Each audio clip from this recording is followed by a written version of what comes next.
কিন্তু মা কেউ তো চিরস্থায়ী নয়, যেতে সবাইকে হবে। প্রত্যেকের জীবনে সকাল হয়, সেই সকাল দুপুর গড়ায়, দুপুর গড়িয়ে আবার বিকাল হয়। তাহলে মৃত্যুতে কেউ শোক করলে হবে না বাবা। যারা কৃষ্ণ ভক্ত তারা মৃত্যুকে কোনোদিন শোক করে না। কেন জানেন? প্রত্যেকের দরজার ধারে দাঁড়িয়ে আছে বাবা, কখন হঠাৎ করে ঘরে ঢুকে পড়বে কেউ জানে না। যেমন বলছি, আমরা একটা জামা কাপড় সারা জীবন পরি না, পরি কি? যখনই পুরানো হয়ে যায়, ছিঁড়ে যায়, সে জামা কাপড় বদলে দিতে হয়। তদ্রূপ এই মনুষ্য দেহ যখন দন্ত পড়ে যাবে, কেশ পেকে যাবে, চামড়া আলগা হয়ে যাবে, দেখতে দেখতে আমাদের এই জীবনের সূর্য পশ্চিম আকাশের কোলে ডুববো ডুববো ভাব। তাহলে সবাইকে যখন যেতে হবে, তথাপি আমরা রাধারানীর কাছে প্রার্থনা করব। বিশেষ করে আমি রাধারানীর কাছে চাইব, যিনি এত বৎসর এই হরিনাম সংকীর্তনে ডোনেট দিয়েছেন, এত বৎসর আমার গোবিন্দ সেবার জন্য একটা করে লীলার ব্যয়ভার বহন করেছেন, অন্তিম সময়ে যেন তিনি রাধারানীর চরণ প্রাপ্তি পায়। নিতাই গৌর প্রেমানন্দে হরি বল, হরি বল। মনে রাখতে হবে মা, ভগবানের চরণে যদি কেউ নিঃস্বার্থভাবে দান করি, সে দান কোনোদিন বিফল হয় না। তবে বাবা কিছু পাওয়ার লালসা করে নয়, নিঃস্বার্থভাবে দান করতে হবে। প্রভু তোমার চরণে আমি একেবারে সমর্পণ করে দিলাম।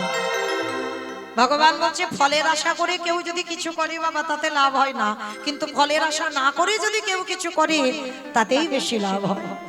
ভগবান বলছে, চাইলে কম করে, না চাইতে এত কিছু দেয় যে আমরা রাখবার জায়গা পাবো না বাবা। তাহলে সবাই যে আমরা এখানে বসেছি মা গুরু চরণ আশ্রয় করে, তবে একটা কথা আমি বলবো, কীর্তনের প্রারম্ভে প্রত্যেকের গুরুচরণ আশ্রয় করতে হবে। কেন না? নদীর ঘাটে বাবা নৌকা না থাকলে নদীর এ ঘাট থেকে ও ঘাটে যাওয়া যায় না। কি গো মাইরা, যাওয়া যায়? একটা নৌকার প্রয়োজন, কান্ডারির প্রয়োজন। সেই কান্ডারিটা হচ্ছে আমাদের গুরুরূপী কান্ডারি। সেই গুরুচরণ আশ্রয় করে আমরা এই সংসার সমুদ্র পাড়ি দিতে পারবো। তবে মা একটা কথা মহাপ্রভু শিক্ষা দিয়েছেন, যে শিক্ষা আমরা কেউ গ্রহণ করছি না বাবা। গুরু যদি ধরতে হয় বাবা, সদ্গুরু আশ্রয় করতে হবে। এইটা বড় দুর্লভ বাবা, খুব দুর্লভ। মহাপ্রভু বিধান দিচ্ছেন সদ্গুরু আশ্রয় করো, কিন্তু জগতে বাবা সদ্গুরু দুর্লভ। সব জগৎটাই সাজাই ভরপুর, জগৎটাই মিথ্যা, সত্য নয় বাবা। জগৎটাই মিথ্যা, জগৎটাই সাজা। তাহলে সদ্গুরু পাবো কোথা থেকে? পাবো বাবা একটা সদ্গুরু। তবে সদ্গুরু যদি হতে হয় বাবা, শ্রী শ্রী রামকৃষ্ণ পরমহংস দেবের মতো গুরু হও। ওই রকম গুরুর যদি সান্নিধ্য পাও, পৃথিবী যদি লয় প্রলয় হয়েও যায়, সেই রকম গুরু চরণ আশ্রয় করে বসে থেকে। কারণ শ্রী শ্রী রামকৃষ্ণ দেব সত্যের মানুষ ছিল না বাবা, ত্রেতার মানুষ ছিল না, দ্বাপরের মানুষ ছিল না, ছিল বাবা কলির মানুষ। আর কলির একজন মনুষ্য দেহ ধারণ করে তিনি জগৎকে শিখিয়ে দিয়েছে কেমন গুরু দেখো। আচ্ছা বাবা, এই সমাজে একটা গুরু দেখাতে পারবেন? আমার যদি একটা মারণ ব্যাধি হয়, আমার যদি অসুস্থ হয়, আমি যদি শরীরটা আমার খারাপ হয়, অসুস্থ হয়, শরীরে এমন একটা ব্যাধি হয়েছে ডাক্তার ভালো করতে পারছে না, যদি আমরা গুরু ধরি, সেই গুরু কি পারবে আমার ব্যাধিটা গুরু নিতে? দেখাতে পারবেন একটা গুরু? যদি দেখাতে পারেন তাহলে বলবো বাবা সেই হবে সদ্গুরু। শ্রী শ্রী রামকৃষ্ণ পরমহংসদেবের একটা শিষ্য ছিল না, গিরিশ। যারা জানেন বাবা অবশ্যই করে অনেকেই পড়েছেন। ঠাকুরের চরিত্র যারা পড়েন, ঠাকুরের বই যারা পড়েন, ঠাকুর যতই যার সঙ্গে কথা বলতো কেন বাবা, সবসময় উদাহরণ দিয়ে কথা বলতো। এই বিবেকানন্দ একা শিষ্য ছিল না, আর একটা শিষ্য ছিল যে হচ্ছে নাট্যাচার্য গিরিশ। একেবারে মাতাল, সারাদিন বাবা একেবারে নেশাগ্রস্ত মাতাল। কোনদিন গুরুদেবকে গুরুদেব বলে সম্মান করেনি, কোনদিন গুরুদেবের দেওয়া মন্ত্র জপ করেনি, কোনদিন মা ভবতারিণীকে সম্মানও করেনি। একদিন গিরিশের বাড়ি গুরুদেব গেছে, গিরিশের স্ত্রী খেতে দিয়েছে গো, সামনে থেকে গিরিশ কি করেছে, গিয়ে বাবা গুরুদেবের সামনে থেকে থালাটা কেড়ে নিয়েছে। মানে কেমন গুরুদেব ছিল, তথাপিও বাবা এতটুকু ক্রোধ, এতটুকু অভিমান, এতটুকু রাগও ছিল না গিরিশের উপরে। আর সেই গিরিশে এত গুরু নিন্দা, এত গুরু অপমান করেছে, সেই গিরিশের শেষ সময় পরিণতি কি হয়েছিল? একটা মারণ ব্যাধি, যে ব্যাধির ওষুধ নাই বাবা, যেতে হবে। কি গো, গিরিশের কি ব্যাধি হয়েছিল? ক্যান্সার। গিরিশের গলায় ক্যান্সার হয়েছিল বাবা। অসহ্য যন্ত্রণা, না পারতো খেতে, না পারতো ঘুমাতে, না পারতো বসতে, এত যন্ত্রণা। অসহ্য জ্বালায় ছটফট করছে গিরিশ, মৃত্যু শয্যায়। কিন্তু দেখবেন মা, এটা প্রতিটা মানুষের জীবনে হয়। যদি সময় থাকতে থাকতে তুমি নিজের ভুল নিজে বুঝতে না পারো, যেদিন তুমি বিছানায় পড়বে বাবা, সেদিন তোমার সেই অপরাধের কথাগুলো মনে পড়বে, যে আমি কি এমন অপরাধ করেছিলাম যার জন্য আজকের আমার এই পরিণতি হচ্ছে। যখন তুমি সবল থাকবে, যখন তোমার রক্তের তেজ থাকবে, তখন তুমি বুঝতে পারবে না। কিন্তু যেদিন তোমার রক্ত গরম না, এবার ঠান্ডা হয়ে গেছে, বিছানায় পড়েছো, তখন তুমি ভুলগুলো অনুভব করতে পারবে। তো গিরিশ যখন বিছানা সজ্জা, অসহ্য যন্ত্রণা, ক্যান্সারের যন্ত্রণা, তো স্ত্রীকে ডাক দিয়েছে, গিন্নি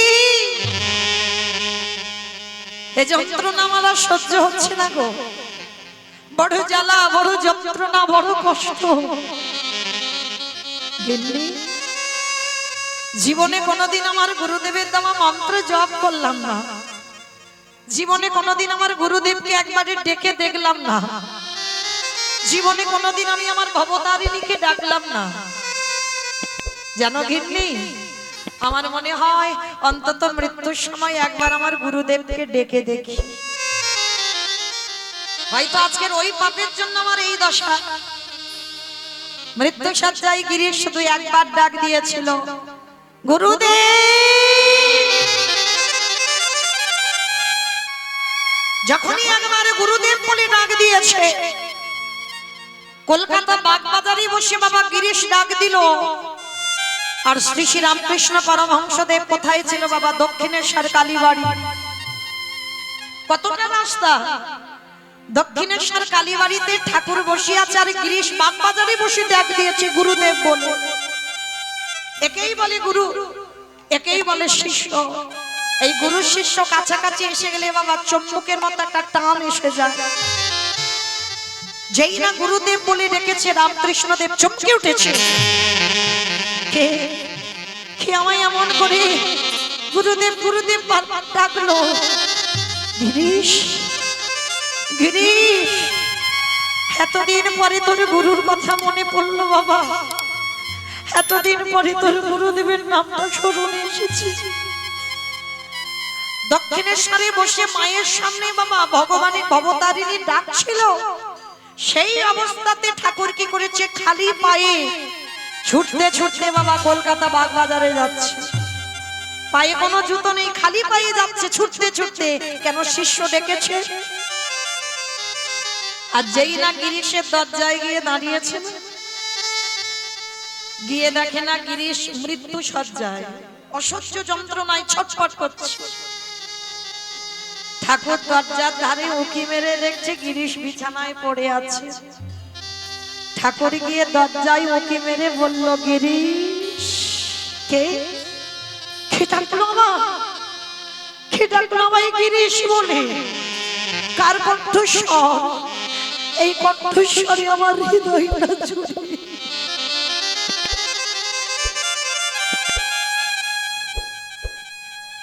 কে ডাকলো এমন করে গিরিশ বলে? মাথাটা তুলে দেখলো দরজায় গুরুদেব রামকৃষ্ণদেব দাঁড়িয়ে আছে। গিরিশ করজোর করে বলে উঠল, গুরুদেব এসেছো? আমার এই হতভাগার ডাক তোমার কানে গেছে, কিন্তু গুরুদেব এবার যে আমার যাবার সময় হয়েছে। যেই না ঠাকুরের সামনে বলছি এবার আমার যাবার সময় হয়েছে, সঙ্গে সঙ্গে বলে না দুঃশালা। ঠাকুর তো শালা শালা বলে কথা বলতো বাবা, যার সঙ্গে কথা বলে তাকে শালাই বলে। কোন শালা গো? বউয়ের ভাই শালা, পাঠশালা, গোশালা, রান্নাশালা, তাহলে কোন শালা? শা মানে মুক্তি, লা মানে নৌকা। যে মুক্তির নৌকাতে ঠাকুর পারাপার হয়ে যাবে, ওই জন্য সবাইকে শালা শালা বলে ডাকতো। গিরিশ যেই না বলেছে গুরুদেব আমার যাবার সময় হয়েছে, ঠাকুর বলছে ধুর শালা। কে বলেছে তোর যাবার সময় হয়েছে? ওরে তুই হলি নাট্যাচার্য গিরিশ, তোর এখন সমাজে বেঁচে থাকতে হবে। কিন্তু জানিস আমার আর বেঁচে থাকার প্রয়োজনীয়তা নেই, কিন্তু তোকে বাঁচতে হবে। কেন জানিস? তোর নাটক যখন সমাজে বাজবে, তোর নাটক যখন সমাজে চলবে, সমাজ তোর নাটক শুনে শিক্ষা পাবে। তাহলে তোকে বাঁচতে হবে রে। কিন্তু আমার আর বাঁচার কোনো দরকার নেই, আমার বাঁচার কোনো প্রয়োজন নেই। দে তো দে, তোর ওই গলার ক্যান্সারটা তুই একটু আমায় দিয়ে দে তো দেখি। পারবেন দেখাতে বাবা একটা গুরুদেব? এত এত গুরুর ভিড় হয়েছে বাবা, একটা গুরু দেখাতে পারবে? গিরিশকে বলছে দে তোর ওই গলার ক্যান্সার সময় দে। চমকে উঠলো গিরিশ, গুরুদেব আমার অঙ্গের ব্যাধি, আমার মারণ ব্যাধি তুমি নিবে কি করে? ওরে দীক্ষা কালে গুরু শিষ্যের কোনো ভেদাভেদ থাকে না রে। যখন তোকে দীক্ষাটা দিয়েছিলাম তোর দেহটা ছিদ্র হয়ে গেছে, আমার শরীরে যত পাপ তাপ তোর শরীরে যাচ্ছে, তোর যত অপরাধ যত সুকর্ম কুকর্ম সব আমার শরীরে আসছে, আদান প্রদান হয়ে গেল। গুরু শিষ্যের ভেদাভেদ থাকে না। আর সবসময় মনে রাখবি বাবা, কৃষ্ণ রুষ্ট হলে গুরু রাখিতে পারে, কিন্তু গুরু রুষ্ট হলে কৃষ্ণ রাখিতে না।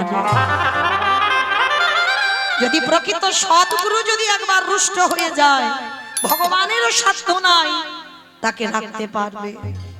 তাই দে তোর ওই ক্যান্সারটা দে।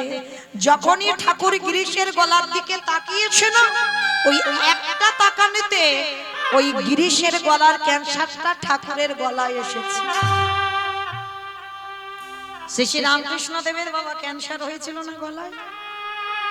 অনেক অনেক ভক্তরা একটা কথা বলে জানেন, যারা যারা একটু ভজন জগতে নেমেছে, যারা ভক্তি জীবনে নেমেছে না, বলে এত আহ্নিক করে, এত ভগবানের মন্ত্র বলে, এত ভগবানের জপে, তাহলে কি করে এত ব্যাধি হয় শরীরে?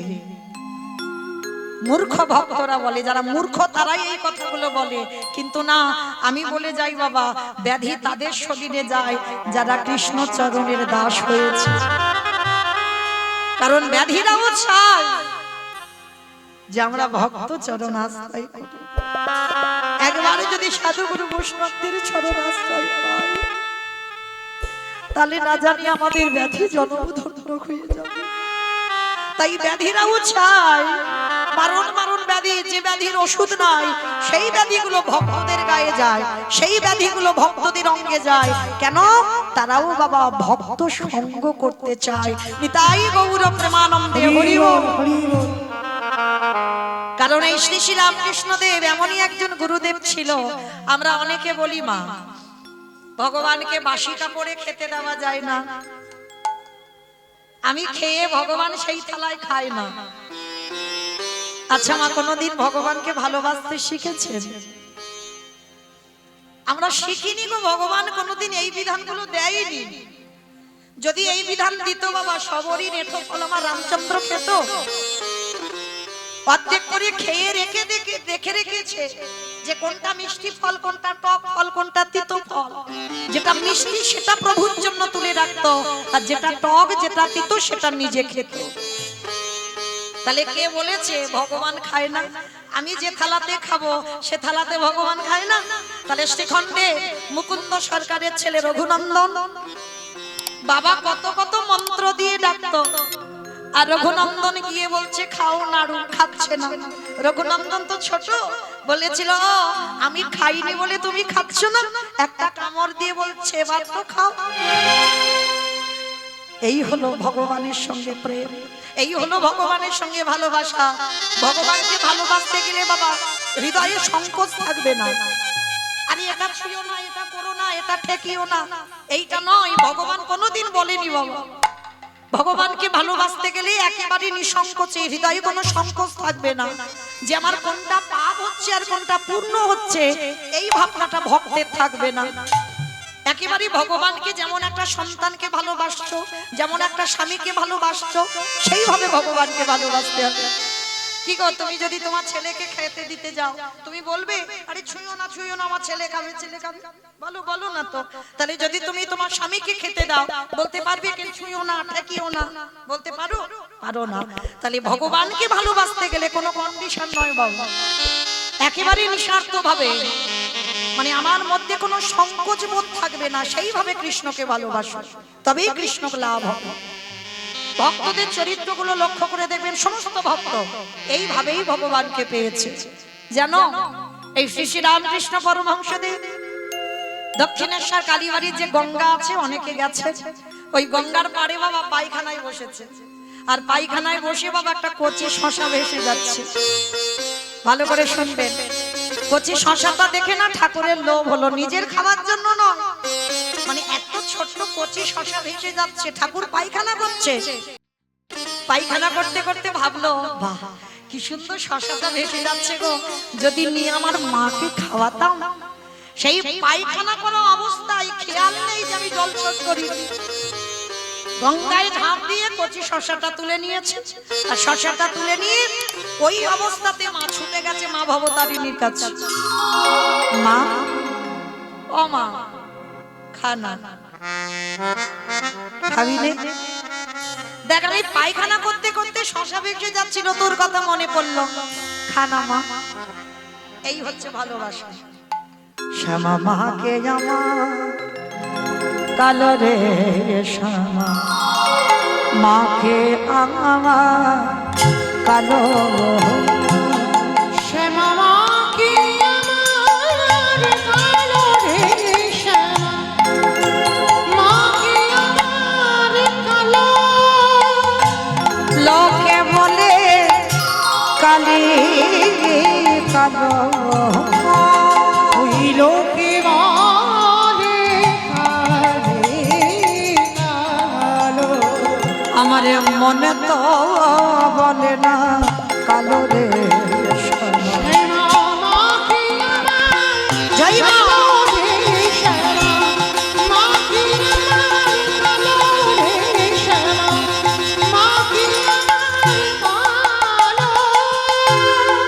শ্যামা কখনো সে তো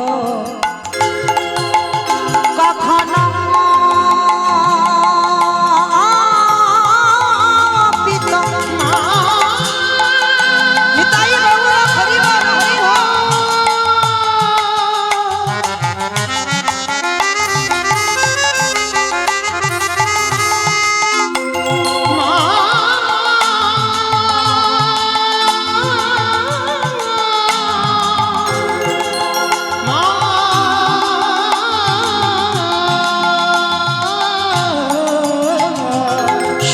কখনো সে তো কখনো পিত, কখনো নীল লোহিত রে, কখনো সে কখনো পিত, কখনো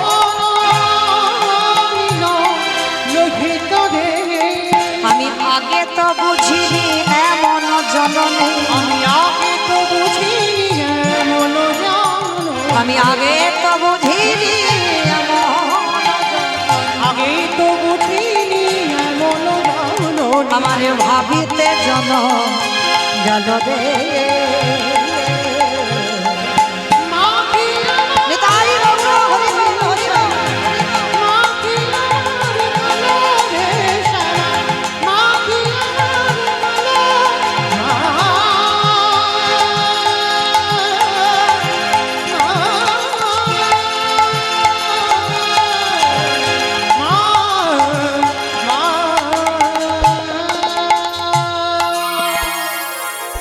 আজকে লক্ষ্য করে দেখেন সেই ঠাকুর যেই না শশাটা ধরেছে মাছ না মৃন্ময়ী মা হয়ে আছে চিন্ময়ী হচ্ছে না বারবার বলছে খাবি নে ও আমি খাইনি ওই জন্য তুই খাচ্ছিস নে ভালোবাসা দেখো কে বলেছে আমি খেলে আমার থালায় ভগবান খায় না ভালোবাসাটা তো শিখতে হবে ঠাকুর যেই না শশাতে একটা কামড় দিয়েছে কামড় দিয়ে বলছে মা এবার খা মা মৃন্ময়ী ছিল চিন্ময়ী হয়ে এসে ঠাকুরের হাত থেকে শশাটা কেড়ে নিয়ে দিব্যি খেয়ে নিল ঠিক আছে তাহলে ভালোবাসতে হবে এইভাবে ভগবানকে ভালোবাসতে হবে মনে কোনো সংকোচ নয় মানে ভগবান মানে অনেক উপরে রেখে দেবে মানে এইটা ভালোবাসা হবে না জীবনে মনের মধ্যে সংকোচ না রেখে যদি ভালোবাসতে পারো তবেই আমার ভগবানের দর্শন মিলবে তো আজকে লক্ষ্য করে দেখেন ভগবানকে কেমন ভাবে ভালোবাসবে কিভাবে ভালোবাসবে দেখো সংসার জীবনে থেকে প্রতিটা মানুষের বৈরাগ্য এসে যায় কিভাবে আসে এই যারা গেছেন বাবা বর্ধমান একটা জায়গার নাম আছে বাবা যে জায়গাটার নাম হচ্ছে মানকর স্টেশন অনেকে যারা যারা দূর দূর যান তারা জানবেন বর্ধমান এটা কোনো গল্প কথা নয় বাবা সত্য কথা বলছি এই বর্ধমান মানকর স্টেশন আর এই মানকর থেকে ভিতরে একটু যেতে হবে বাবা একটা ভক্তের বাড়ি ছিল যে ভক্তের নাম হচ্ছে জীবন ভক্তটার নাম হচ্ছে জীবন আর এই জীবনের মা 5টা মেয়ে ছিল ভক্ত কেমন হয় দেখো 5টা মেয়ে ছিল আর এখনকার দিনে বাবা যে বাবা মার মেয়ে থাকবে তার একেবারে পয় 12 যে বাবা মার ছেলে থাকবে তার মাথায় হাত সমাজ উল্টে গেছে বাবা কি মা ভুল বললাম যার বাড়িতে ছেলে আছে বাবা সে মেয়ে খুঁজেই পাবে না ছাতা জুতো ছিঁড়ে যাবে কিন্তু যার বাড়িতে মেয়ে থাকবে বাবা তার কোনো চিন্তা থাকবে না হ্যাঁ সমাজ উল্টে গেছে আর তখনকার দিনে বাবা একটা মেয়ের জন্য ওই জামাই খুঁজতে খুঁজতে বাবা জুতো ছাতা সব ছিঁড়ে যেত আর যদি কারোর অভাবের সংসার থাকতো তার জীবনের 5টা মেয়ে ছিল পুত্র সন্তান ছিল না মা তা এই জীবনের 5টা মেয়ে তা কিছুতেই বাবা মেয়েগুলো সব বড় হয়ে গেছে কিন্তু মেয়েদের বিয়ে দিতে পারছে না বিয়ে দিবে কি করে নিজের খাবার জোটে না তা বিয়ে দেবে কি করে এখনকার দিনের মতো নয় যে মেয়েরা ভালোবাসা করে রেখেছে প্রেম করে রেখেছে একে ধরে বিয়ে দিয়ে দাও হবে না তো তখনকার সমাজ তা জীবন কাঁদতে কাঁদতে মনে মনে ভাবলেন দাঁড়াও আমি একটু বাবার চরণে একটু খোয়াত দেব এই যে আপনাদের এখানে আছে না বাবা ভোলানাথের মন্দির আর ভোলানাথের মন্দিরে যেতে গেলে বাবা যেতে হবে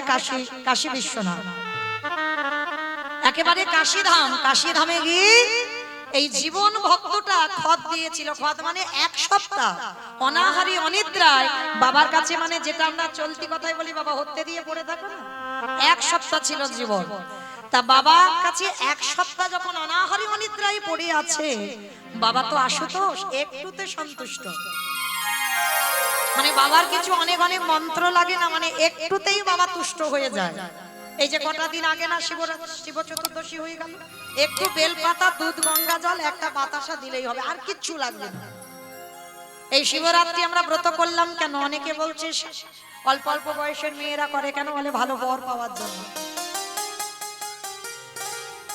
ভুল কথা মা এগুলো কোনোদিন ঠিক নয় এই বাবার ব্রত করা একটা কারণে কারণ অনেক আমরা আছি এখানে কৃষ্ণ চরণের দাস আমরা কৃষ্ণ ভক্ত তাহলে আমরা যদি কৃষ্ণ পূজা করি আমার কৃষ্ণ কার পূজা করে পরম বৈষ্ণব বাবা ভোলানাথে 12 জন বৈষ্ণবদের মধ্যে আমার বাবা হচ্ছেন একজন বড় বৈষ্ণব মানে বৈষ্ণবদের আচার্য সবথেকে বড় বৈষ্ণব 12 জন বৈষ্ণব হচ্ছে প্রধান আর তাদের মধ্যে বাবা হচ্ছে সর্বশ্রেষ্ঠ মানে সবার উপরে কিন্তু মা আমরা কলির মানুষ বৈষ্ণব বলতে কি বুঝি তুলসীর মালা গলায় থাকবে দাদার সঙ্গে তিলক সেবা থাকবে গেরুয়া বসন পরে থাকবো শিখা থাকবে জপের মালা থাকবে প্রসাদ সেবা করব তারপরে বলবো বৈষ্ণব ভক্ত চিনবে কি করে গো?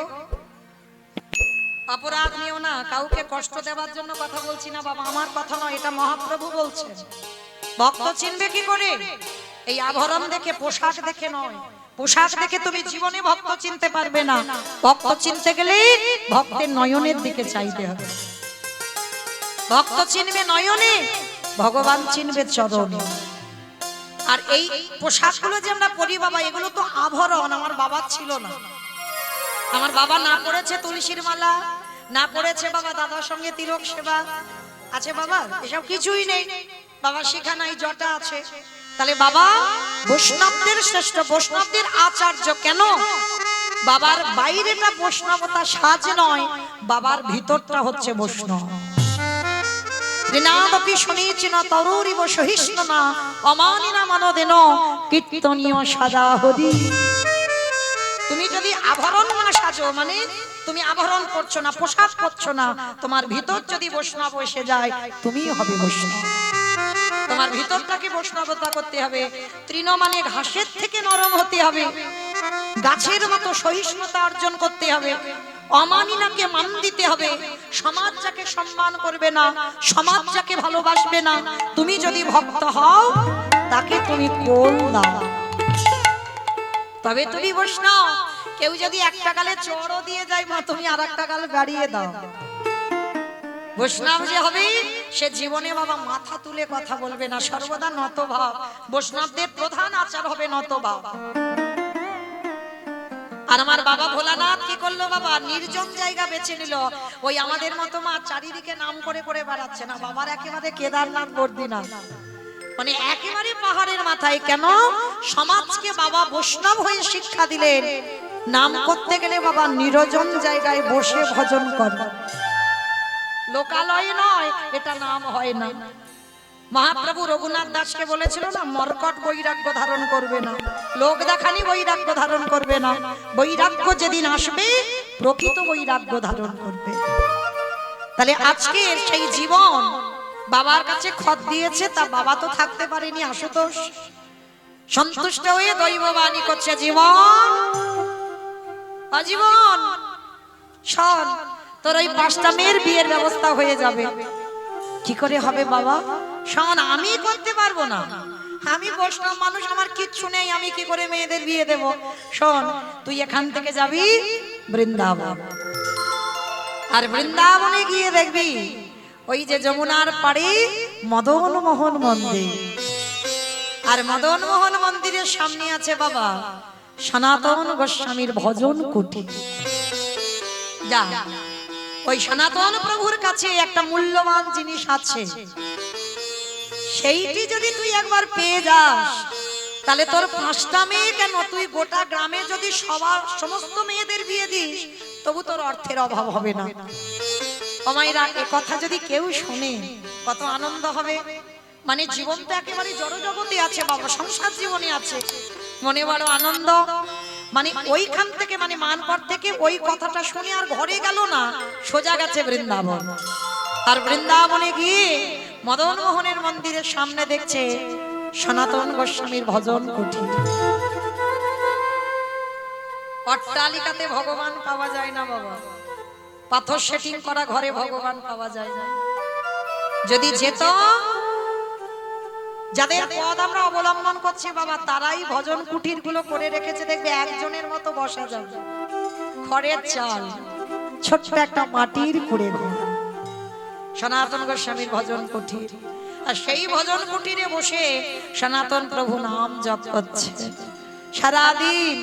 মানে রুটি করে খেতে হবে, সময় লাগবে, ওই জন্য আটা গুলে খেয়ে নেয়, মানে সেই তো পেটে গিয়ে গলে যাবে বাবা, কি দরকার আমি রুটি ওই আঠা না খাবো, আবার ওই আগুনে সেঁকরে তারপরে খাওয়ারে, দরকার নেই। পেটে যখন গিয়ে গলে যাবে, তাহলে বাবা বৈষ্ণবদের তো লালসা থাকবে না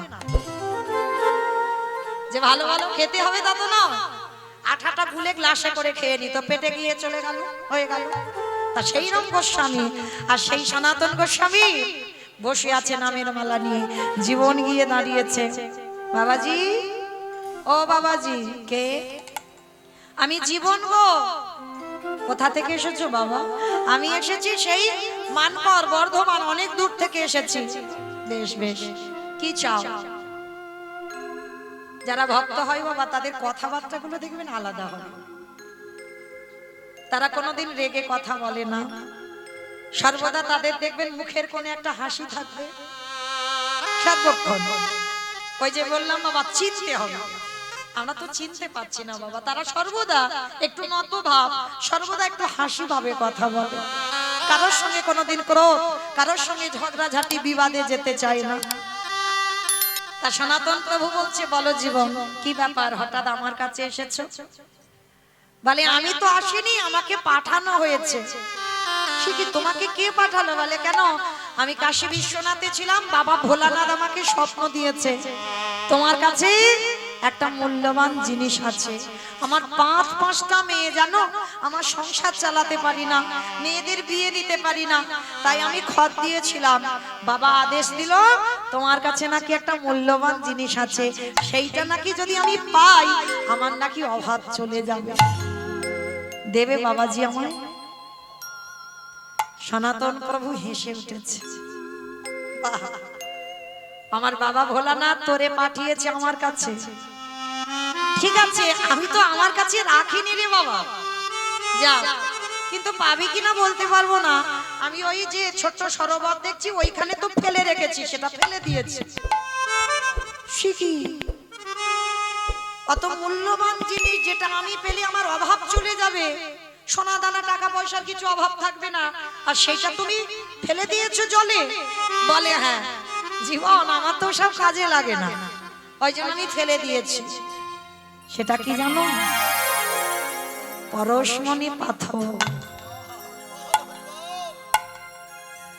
আমরা দেখিনি বাবা এই পরশমণি।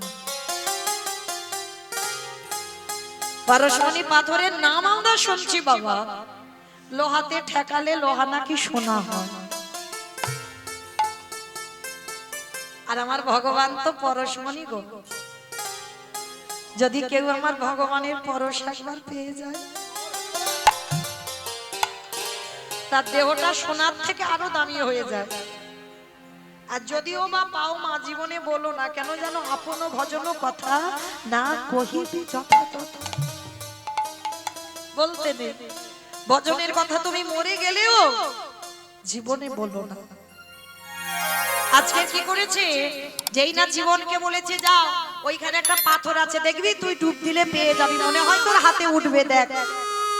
তা জীবনের তো আনন্দ মানে জড় জগতের মধ্যে আছে, তো এখনো আধ্যাত্মিকে যায়নি বাবা, সংসার জীবনে একেবারে ডুবে আছে। তা যেই না জীবন গিয়ে ডুব দিয়েছে, মানে একটা ডুবেই হাতে পরশমণি, আর যেই না পরশমণিটা পেয়েছে বলে উঠলেন, বাবাজি বাবাজি আমি পেয়ে গেছি, আমি পেয়ে গেছি পরশমণি পাথর, আর আমার অভাব থাকবে না, আর আমার 5টা মেয়ের বিয়ের চিন্তা করতে হবে না। মানে জীবনের খুব আনন্দ মনে মনে, মানে ধন্যবাদ প্রণাম করে, মানে আর সনাতন প্রভুকে বলা তো দূরের কথা, পরশমণি পাথরটা নিয়ে ছুটতে ছুটতে চলে যাচ্ছে, বাড়িতে আসতে হবে, সবাইকে দেখাতে হবে পরশমণি পাথর পেয়েছি। জীবন কি করেছে, আনন্দ করতে করতে অনেকটা দূর চলে এসেছে ছুটতে ছুটতে, আর অনেকটা দূরে এসে হঠাৎ বাবা রাস্তার মাঝখানে থমকে গেল। ও যেই না পরশমণি পাথরটা হাতে পেয়ে চমকে উঠেছে। চমকে উঠলো কেন? ওই যে বললাম না, সাধু সঙ্গ করো, ভক্ত সঙ্গ করো, সৎসঙ্গ করো। সৎসঙ্গ করলে তুমি সৎ হবে, আর অসৎ সঙ্গ করলে তোমার অসৎ হতেই হবে, হতে বাধ্য। তাহলে মহাভারতে পিতামহ ভীষ্মের মতো ব্যক্তি দুর্যোধনের বাড়িতে অন্ন খেতে খেতে বাবা দুর্যোধনের দল নিতে নিতে দুর্যোধনের মতো কি দশাটা হলো। যিনি 12 জন বৈষ্ণবদের মধ্যে পিতামহ ভীষ্ম একজন পড়ে বাবা, তাহলে কত বড় বৈষ্ণব, সেই বৈষ্ণবদের পরিণতি কি হলো দেখেন। কেন? শুধু দুর্যোধনের অন্নে প্রতিপালিত হয়েছিল। ওই জন্য সবার চরণ ধরে বলবো মা, কর্মজীবনে কাউকে ছাড়বে না, না ভগবান নিজে নিজেকে ছেড়েছিল, না ভগবান তার মাকে ছেড়েছে, না ভগবান আমার রাধারানীকে ছেড়েছে, কাউকে ছাড়েনি। তাই প্রত্যেককে বলবো যে যার কর্মের দিকে একটু খেয়াল রাখতে হবে আমাদের। এমন কর্ম করব না বাবা যেন আবার আমাদের ৮০ লক্ষ জনিতে ফিরতে হয়। ৮৪ লক্ষ জনিতে আমাদের জন্ম, ৮০ লক্ষ বার হয়ে গেছে বা ৪ লক্ষ বার মানব জন্ম হতেও তো পারে। এই জন্মটা হয়তো আমাদের শেষ, হতেও তো পারে এই জন্মের পরে হয়তো আমরা ভগবানের চরণ আশ্রয় পাব। যেমন ক্লাসে বাবা 1 2 3 4 5 যেমন ক্লাসে ওঠে তেমন তো ওঠে। তাহলে এমন কর্ম করব না মা যেন পিছনে যেতে হয়। এইগুলো খুব খেয়াল রাখতে হবে বাবা। শুধু সংসার জীবনে সংসার করছি মেতে আছি না, এই আধ্যাত্মিক জ্ঞানগুলো চেতনাগুলো রাখতে হবে বাবা। তার জীবনে এতক্ষণ বাবা আনন্দে নাচছিল, আর কিছুক্ষণ গিয়ে চমকে উঠল। কেন চমকে উঠলো জানো? পরশমণি পাথরটা নিয়ে জীবন মনে মনে করছে, আচ্ছা যে বাবাজি কুড়ে ঘরে বসে আছে, ঘরের চালটাও সে বৃষ্টি হলে সব বৃষ্টি ঘরে পড়বে, ভালো একটা ঘর নেই, পরনে একটা বহির্বাস অন্তর্বাস, ভালো নয়, শত ছিদ্র। তাহলে এই পরশমণির মতো পাথর পেয়েও ওই বাবাজি ফেলে দিয়েছে। জীবন মনে মনে ভাবছে, তাহলে আমার মনে হয় এর থেকে আরো মূল্যবান জিনিস আমার ওই বাবাজির কাছে আছে। এইগুলো জ্ঞান বাবা সচরাচর হবে না বাবা, সবার দৃষ্টিতে হবে না এই জ্ঞানগুলো। তাহলে পরশমণি যে ফেলে দেয়, তাহলে পরশমণির থেকে আরো মূল্যবান জিনিস তো তার কাছে আছে, তবে তো পরশমণি ফেলে দিয়েছে। তাহলে আমার এই পরশমণি চাই না, এর থেকে যে মূল্যবান ওই বাবাজির কাছে আছে সেইটা আমার চাই। আবার পিছনে ফিরে এলো। সনাতন প্রভু বসে আছে, নাম জপ করছে, জীবনে এসে দণ্ডবত প্রণাম করছে। সনাতন প্রভু বলে উঠলেন, কিরে বাবা ফিরে এলি যে বড়, আমি তো তোর দিয়ে দিয়েছি, তোর আর কিছু অভাব থাকবে না রে, যা যা যা। শুধু তোর কেন, তুই যদি মনে করিস গোটা গ্রামের লোকেদের তুই বড় লোক করে দিতে পারবি, যা চলে যা, এই পাথরটা তোর কাছে রেখে দে। জীবন করজোর করে বলছে, বাবাজি একটা কথা বলবো। কি কথা রে? আচ্ছা বাবাজি, এই পরশমণির এত মূল্য, এত দাম, এর এত গুণ আপনি ফেলে দিয়েছেন, বলেন না? তাহলে এর থেকে আরো কি মূল্য জিনিস আপনার কাছে আছে? আমার সেইটা চাই, আমি সেইটা নেব বলে আবার দ্বিতীয়বার ফিরে এসেছি। আমি এইটা ফেলে দেব। যে মূল্যবান বস্তু তোমার কাছে আছে, পরশমণির থেকে মূল্যবান, পরশমণি পেয়েও ফেলে দিয়েছেন, সেই মূল্যবান জিনিস পেয়ে আমার সেইটা চাই। সনাতন প্রভু খিলখিল করে হেসে উঠেছে, নিবি? আমার কাছে যে মূল্যবান জিনিস আছে নিবি? পারবি তো নিতে? পারবো, পারবো। আমার সংসারে বড় অভাব, আমি এর থেকে দামি জিনিস চাই। বেশ, তাহলে যা, তুই একবার স্নান করে আয়। যাই না স্নানের ঘাটে গেলে না যমুনায় স্নান করে, ওই শুদ্ধ বস্ত্র পরিধান করে। জীবনে একটা কাপড়ে গেছে তো বাবা, আর কিছু নেই। যেই না স্নান করে এলো, সনাতন প্রভু পরিয়ে দিল একটা বহির্বাস আর অন্তর্বাস।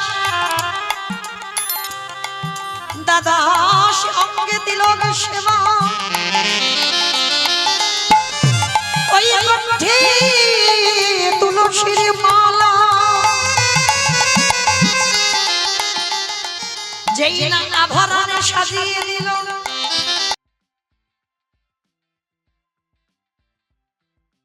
এইবার দেব আমার কাছে। সনাতন প্রভু যেই না জীবনকে বাম দিকে বসিয়েছে, বাম দিকে বসিয়ে কর্ণমূলে শুধু একটা নাম উচ্চারণ করে দিল, ওরে জীবন হৃদয় গৌর হরি বল, হরি বল, হরি বল। একবার কৃষ্ণ নাম বল, একবার কৃষ্ণ বল।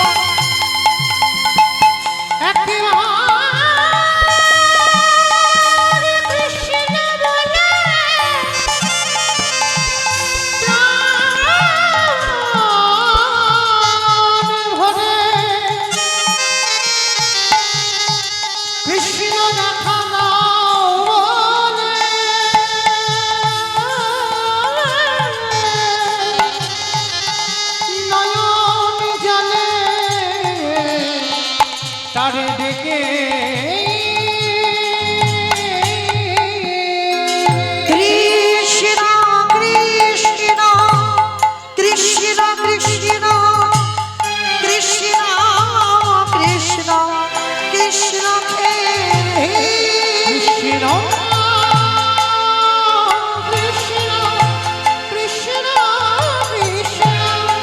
কৃষ্ণ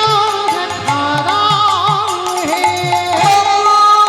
কৃষ্ণ কোথায় কৃষ্ণ, কোথায় প্রাণ সখাকে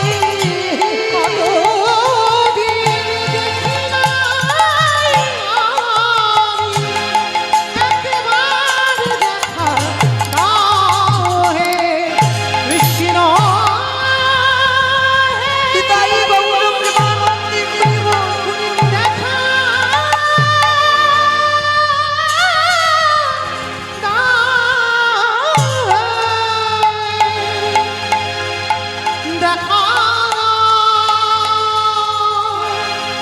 কৃষ্ণ হে। নিমিষের মধ্যে জীবন ভুলে গেল, পাঁচটা মেয়ের কথা ভুলে গেল, পরিবারের কথা, আত্মীয় পরিজন বন্ধু বান্ধবের কথা। সনাতন প্রভুর চরণ দুখানা জড়িয়ে ধরে বললেন, হে গুরুদেব,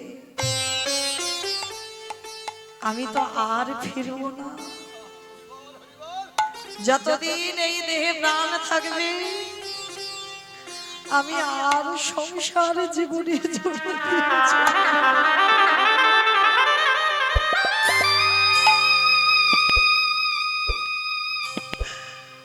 ওই সংসারে শুধু আছে জ্বালা যন্ত্রণা কষ্ট ব্যথা বেদনা। আমি যে আর সংসারে যেতে চাই না প্রভু, এবার তোমার চরণে আমার আশ্রয় দাও। আমার জীর্ণ তরি ছেড়ে দিলাম,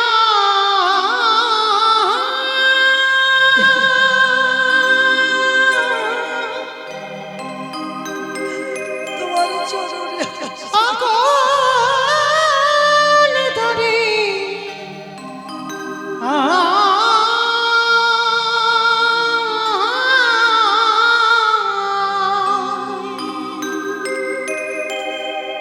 আমার দয়াল গুরু গো,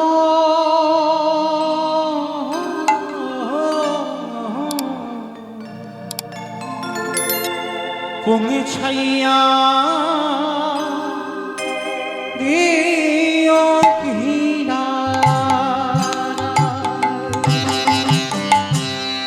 একবার তোমার করে নাও দয়া, জীর্ণ তরি ছেড়ে দিলাম,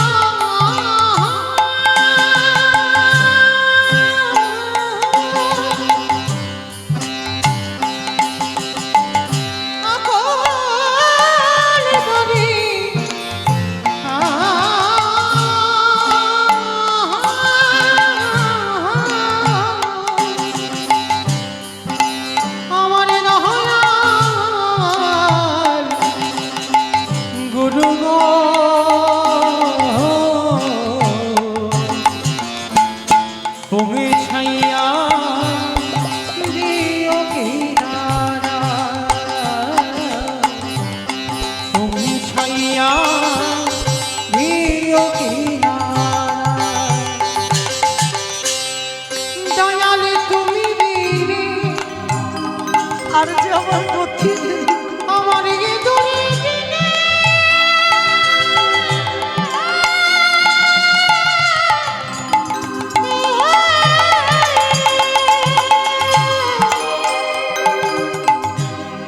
ওগো কে আছে ধরা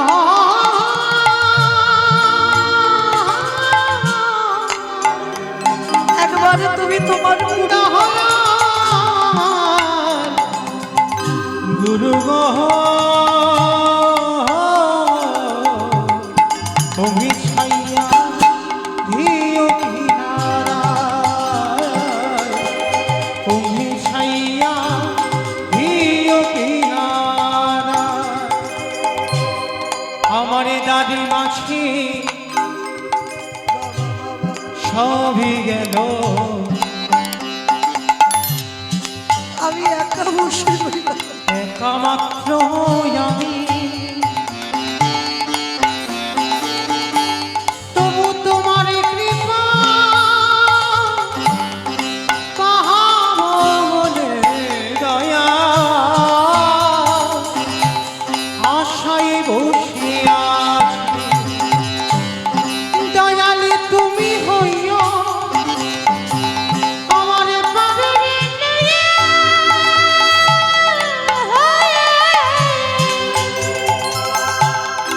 আমার জীবন তোরে দিও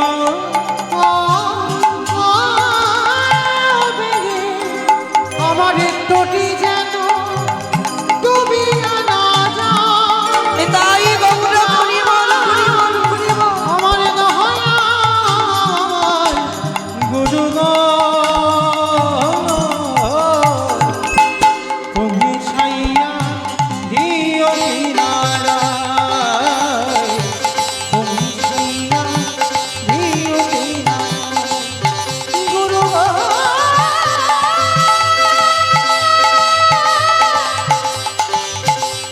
গুরু গো, দয়াল গুরু গো হরে কৃষ্ণ কৃষ্ণ কৃষ্ণ হরে হরে হরে রাম